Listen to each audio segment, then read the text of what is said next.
Assalamualaikum teman-teman, selamat datang di podcast Sabar Sanlat Barokah Ramadan SMA PGI 2 Bandung 2026. Ruang ngobrolnya anak muda yang pengen hidup tetap chill tapi tetap deket juga sama Allah Subhanahu wa taala. Bareng saya Kemal Rehan. Gimana kabarnya teman-teman semua? Mudah-mudahan teman-teman dalam keadaan baik, dalam keadaan bahagia, dan tentunya dalam keadaan kita juga dekat sama Allah, dan Allah juga menghindari hal-hal yang ngebuat diri kita jauh dari Allah Subhanahu wa taala. Atau kalau lagi hektik, lagi banyak banget kegiatan teman-teman di Ramadan ini, santai sejenak, kita di podcast ini bakal slow talk sambil recharge iman tentunya ya. Di episode perdana ini, kita bakal bahas sesuatu yang dekat banget sama kehidupan kita sebagai anak muda, sebagai Gen Z dan Gen Alpha tentunya, yaitu hijrah bukan sekedar tren, makna perubahan diri yang sesungguhnya. Topik ini tentunya dekat dengan kehidupan kita sebagai anak muda yang jarang juga dibahas. Dan hari ini saya nggak sendirian, kita kedatangan tamu spesial, yaitu Bapak Fikri Lukmanul Hakim MPD. Assalamualaikum Bapak. Waalaikumsalam warahmatullahi Sehat? wabarakatuh. Alhamdulillah. Beliau merupakan guru PAI sekaligus wakil kepala sekolah bidang kesiswaan di SMP PGI 1 Bandung. Wah, Masya Allah, luar biasa. Hatur nuhun Bapak sudah berkenan hadir di podcast kami SMA PGI 2 Bandung. Alhamdulillah, bisa bersilaturahmi ya. Silaturahmi juga kita bakal ngegali banyak hal, insight baru yang akan disampaikan langsung oleh beliau ya. Oke, Bapak. Hijrah di anak muda tuh wah lagi tren banget nih. Tapi apa sih sebetulnya makna perubahan atau makna sesungguhnya dari hijrah tersebut, Pak? Ya. Bismillahirrahmanirrahim. Jadi kalau kita berbicara tentang hijrah gitu ya, yang sedang berkembang di kalangan anak muda sekarang, sebetulnya bukan hanya sekedar berpindah tempat atau hanya sekedar berpindah pakaian saja. Tapi lebih mendasar daripada kata hijrah itu sendiri, karena memang kan kita ketahui bersama bahwa hijrah itu dari kata bahasa Arab ya, yang artinya berpindah tempat. Namun hijrah yang dimaksud dan yang diinginkan di sini adalah berpindah tempat ini tuh yang tadinya tempat di mana banyak maksiat, banyak perilaku yang memang tidak dicintai oleh Allah gitu, dan kita pindah ke tempat yang sebaliknya. Jadi intinya apa? Hijrah yang dimaksud di sini itu adalah menghindarkan diri berpindah dari tempat yang penuh dengan kemaksiatan atau hal-hal yang dilarang oleh Allah kepada tempat yang lebih banyak dicintai oleh Allah Subhanahu wa taala. Masya Allah. Begitu. Gitu ya. Masya Allah, luar biasa. Tapi Pak, kenapa hijrah sering dirasa berat, dirasa sulit gitu ya di awal-awal nih ya? Terutama bagi remaja, kaum Gen Z dan Gen Alpha sekarang yang lingkungannya mungkin dalam tanda kutip kurang mendukung. Iya. Berpindah dari satu tempat yang membuat kita sudah lama nyaman ke tempat yang mungkin baru dan memang hal itu tidak umum disukai oleh orang gitu, itu akan pasti terasa sulit begitu. Apalagi dalam konteks hijrah ini benar-benar kita itu sedang diuji gitu. Hijrah itu bisa muncul dari diri seseorang setelah mendapatkan hidayah dari Allah. Ketika orang yang sudah mendapatkan hidayah dari Allah, otomatis berarti dia mendapatkan tambahan iman dari Allah Subhanahu wa taala. Kalau dia tidak nyaman atau dia merasa aduh berat nih untuk hijrah gitu, berarti keimanannya sedang diuji oleh Allah. Masya Allah. Oke, berarti titik tolak ukurnya adalah ketika berat berarti keimanannya lagi diuji ya. Betul. Masya Allah, luar biasa. Terus Pak, ada nggak sih contoh hijrah yang sederhana, yang kecil-kecilan dulu aja gitu ya, yang ngebuat anak muda tuh bisa lebih aware tentang dirinya sendiri dan bisa berubah tanpa harus yang drastis banget, misalkan ganti pakaian, ganti bahasa gimana gitu. Mungkin kalau kita mau mulai dari hal yang terkecil adalah kita harus bisa pandai memilah dan memilih lingkungan. Nah, kalau memang misalkan kita mau berhijrah tuh sudah yakin, sudah 100% untuk berjuang untuk berhijrah gitu ya, maka kita benar-benar harus memperbaiki dari awal, yaitu adalah niat kita. Niat kita hijrahnya untuk apa dulu gitu.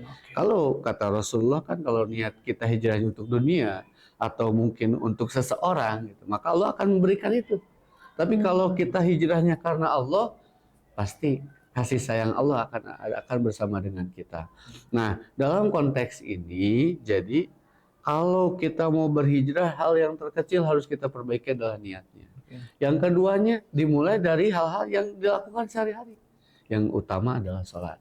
Sholat ya Pak? Ya, sholat yang paling penting. Kenapa? Karena dalam Al-Quran jelas, barang siapa yang mengerjakan sholat atau mendirikan sholat, dia akan terhindar dari perbuatan fahsya dan munkar, begitu kan?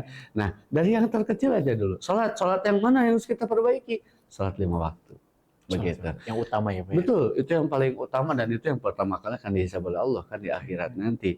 Jadi perbaiki yang pertama adalah tadi niat, yang keduanya adalah kita mulai dari perilaku kita yang sering kita lakukan setiap hari adalah sholat. Gitu.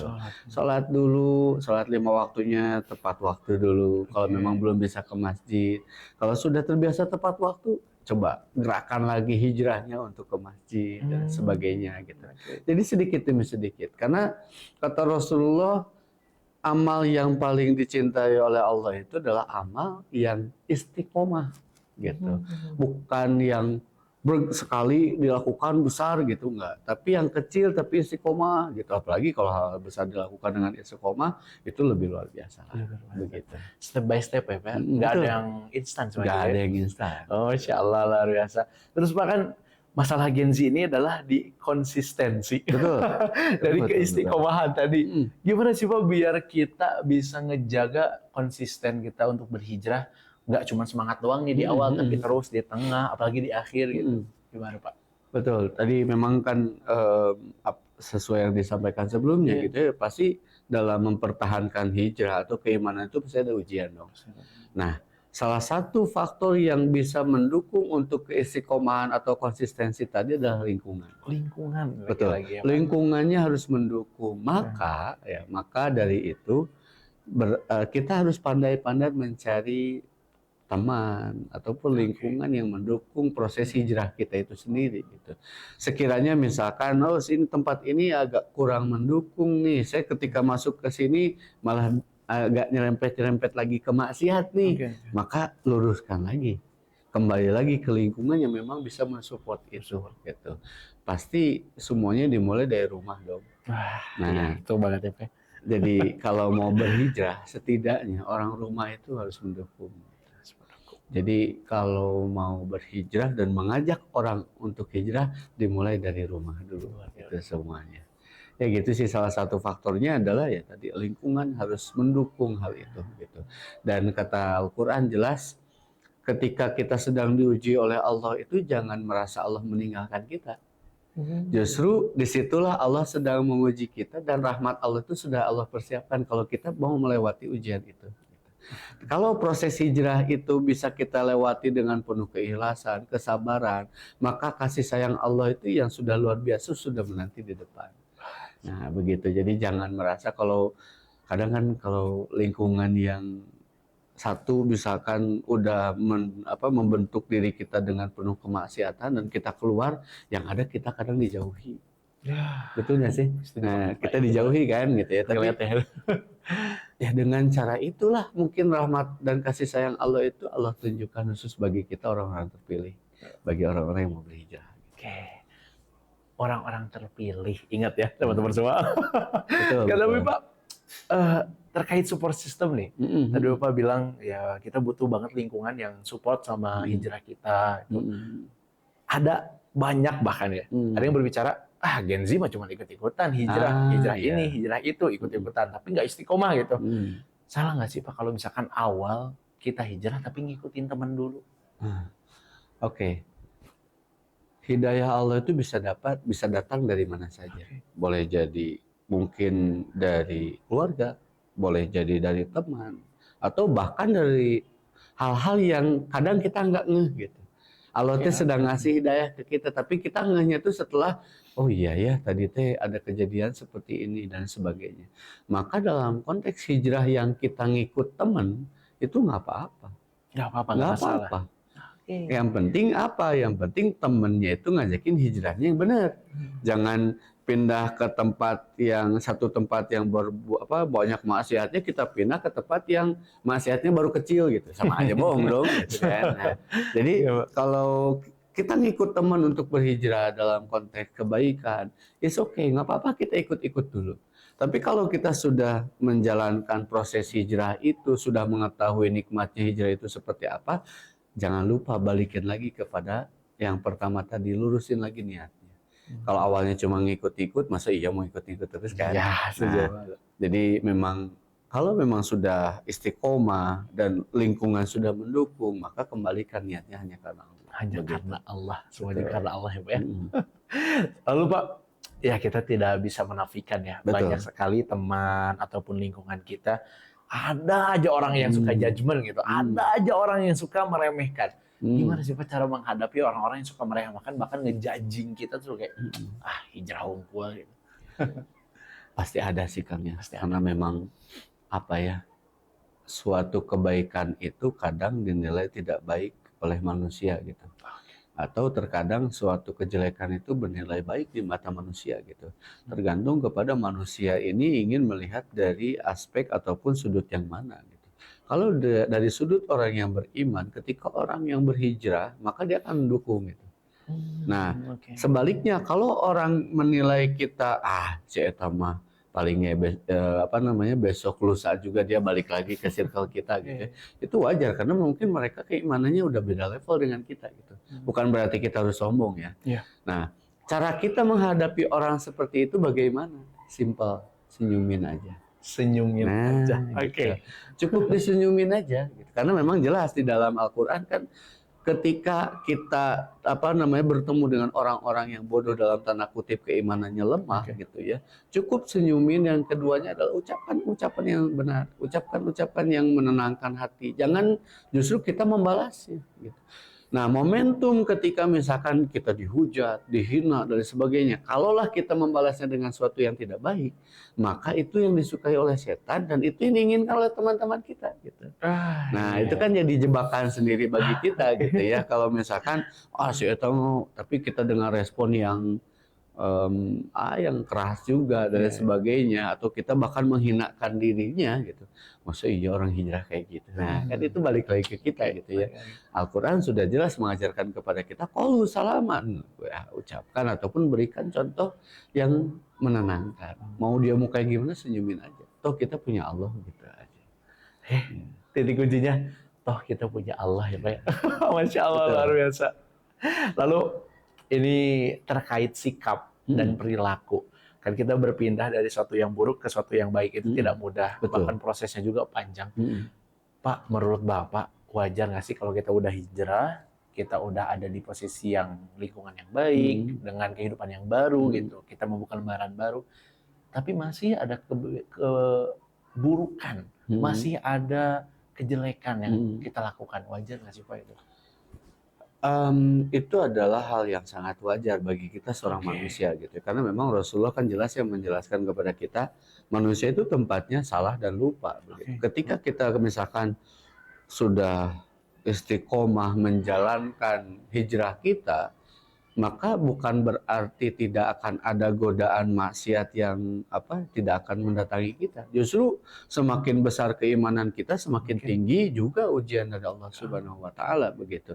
Jadi kalau kita misalkan keserempet sedikit, berbuat ataupun berkata kasar lagi proses hijrah, atau misalkan lagi sibuk-sibuknya nih, lagi hektik-hektiknya sama tugas sekolah, misalkan lagi hektik-hektiknya sama pekerjaan di rumah dan sebagainya, sampai ketika waktu adzan kita lalaikan misalkan gitu ya. Tapi itu adalah fakta yang akan terjadi dalam kehidupan kita gitu. Nah, yang terbaik bagaimana ketika kita tahu itu adalah sebuah kesalahan, maka segera bertobat. Gitu. Jadi sebaik-baiknya perbuatan salah adalah perbuatan yang diakui kesalahannya dan diminta tobat kepada Allah Subhanahu wa taala. Tentunya dengan tobat yang sebenar-benarnya gitu. Intinya kalau sudah lurus belok, lurus lagi. Lurus lagi. Iya, jangan lurus belok muter gitu. Balik lagi ke awal nantinya gitu. Lurus belok, lurus lagi. Gitu. Enggak. Ya, itu bagian dari perjalanan. Betul. Karena iman dan keimanan kita juga kan kadang naik, kadang turun gitu ya. Itu hal yang sangat wajar lah dalam kehidupan kita. Gitu. Nah, terkait iman naik dan turun, saya pernah mendengar suatu hal Pak, bahwasanya iman itu adalah fluktuatif. Betul. Bisa turun dan bisa naik. Itu cara biar kita ketika down, ketika lagi turun, gimana Pak cara naikin lagi? Kan susah ya itu. Iya sih. Kadang bukan hanya anak-anak seumuran SMA, SMP, kita pun yang memang sudah dalam tanda kutip baliknya udah duluan lah gitu ya.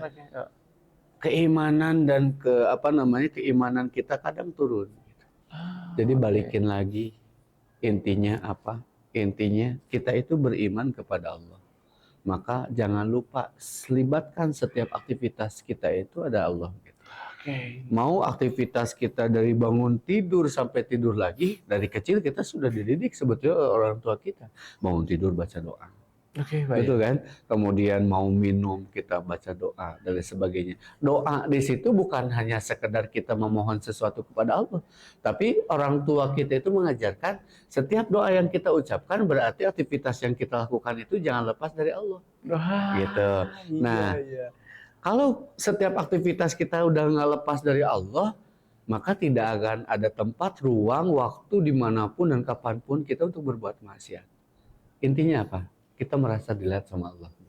Kita merasa dilihat sama Allah. Insya Allah kita akan terus istiqomah di jalan Allah. Amin. Semoga yang nonton semua di sini ya Pak, Allah berikan keistiqomahan. Allah. Allah berikan kemudahan untuk tetap on the track, tetap ada di jalan.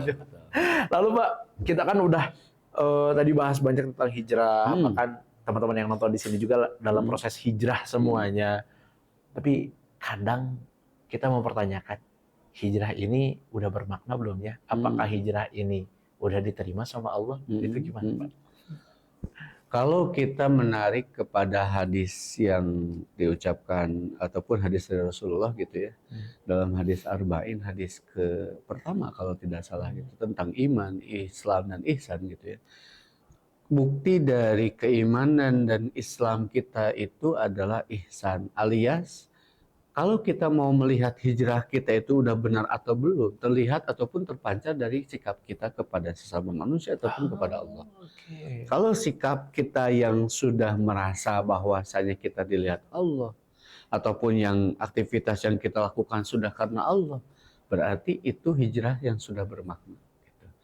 Makna ihsan itu sendiri kan anta budallah ka'anna katarahu wa ilam takun tarahu wa ka'annahu yaroka. Artinya apa? Beribadah kepada Allah itu seakan-akan Allah, kita melihat Allah. Kalau kita tidak mampu merasakan hal itu, seakan-akan Allah sedang melihat kita. Nah, jadi hijrah yang bermakna itu yang kayak gimana? Yang setiap yang kita lakukan itu kita libatkan Allah gitu. Akan terpancar dari sikap kita gitu. Kata Rasulullah, iman seseorang itu kan dilihat dari akhlaknya gitu. Ya, contoh kecilnya lah. Orang yang beriman pasti memiliki rasa malu gitu. Al-haya'u minal iman, jelas kan. Jadi kalau kita mau berperilaku maksiat, kalau punya keimanan, dia akan merasa malu untuk berbuat maksiat itu gitu. Begitupun misalkan dengar adzan misalkan gitu ya, loh kok kita diem aja, masa ya kita diem aja gitu ya, malu sama Allah gitu. Pasti kita beranjak ke masjid. Itu kan terpancar dari keseharian kita, dari akhlak kita gitu. Jadi kesimpulannya adalah ya tadi ihsan tadi gitu. Kalau iman Islam kita sudah benar, hijrah kita sudah bermakna gitu, maka akan terpancar sikap ihsan dalam diri kita. Bakal terpancar sendirinya ya Pak, betul, otomatis. Oh, Insya Allah. Lalu Pak, ini mah terkait banyak hal, khususnya dari cerita pribadi ya Pak, bahwasannya memang ketika hijrah banyak sekali tantangannya, banyak banget godaannya, terutama untuk anak-anak muda ya Pak, seusia ya yang lagi nonton sekarang gitu ya, yang masih pengen bebas, pengen main gitu. Cara menjaga untuk kita tetap hijrah mah tetap, kita main juga tetap, gimana Pak biar balance ataupun misalkan kayaknya sedikit-sedikit bisa dihilangkan di duniawinya gitu. Jadi cara kita untuk menjaga hijrah kita agar tetap istiqomah gitu ya. Nah, boleh dimunculkan ataupun boleh dilihat dari tujuan niat kita awal tadi untuk apa. Kalau hijrah kita karena Allah, berarti target kita adalah meraih ridho dari Allah. Ridho dari Allah itu tidak akan berhenti di dunia dong. Ingat, tujuan akhir kita bukan dunia. Tujuan akhir kita adalah akhirat. Dan kata Ustaz Adi Hidayat, beliau pernah menyampaikan bahwasanya kita masuk surga bukan karena amal. Nah, kita masuk surga bukan karena sholat. Kita masuk surga itu karena kasih sayang Allah. Kasih sayang Allah itu bisa kita dapat kalau keimanan dan keislaman kita kafah, sempurna begitu. Jadi kalau kita ingin ingin terus untuk melatih hijrah ataupun kita terus ingin dalam koridor yang benar gitu. Tadi niatkan karena Allah dan ingat target kita dalam meraih kasih sayang Allah, bukan meraih kasih sayang seseorang. Ya jadi hijrah jangan karena ahwat tentunya gitu ya. Karena kalau karena ahwat wah bahaya udah.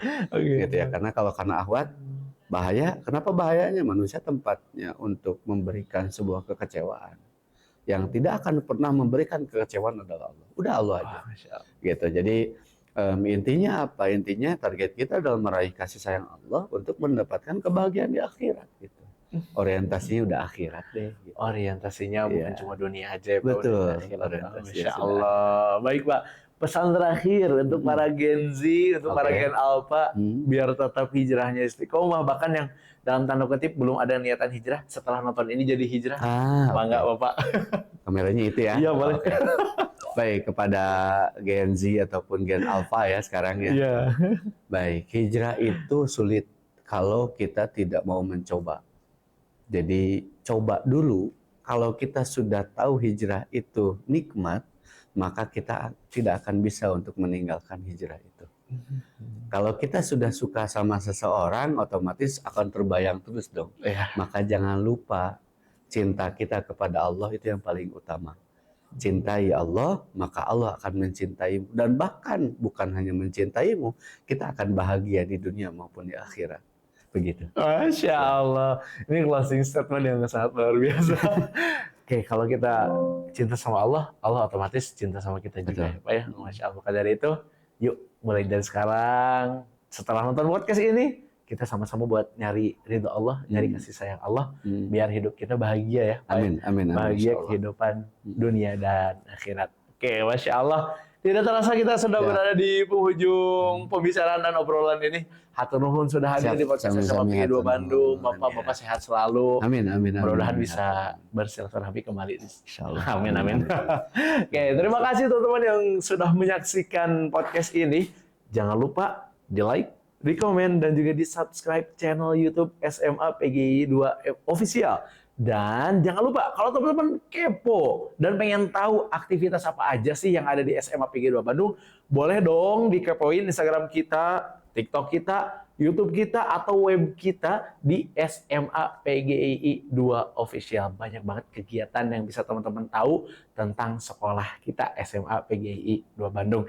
Alhamdulillah, kita sudah berada di penghujung dari podcast perdana ini. Masih ada episode lainnya yang bisa teman-teman tonton dan juga bisa teman-teman dapatkan insight ya. Terima kasih, sampai jumpa kembali. Barakallahu fiikum. Wassalamualaikum warahmatullahi wabarakatuh.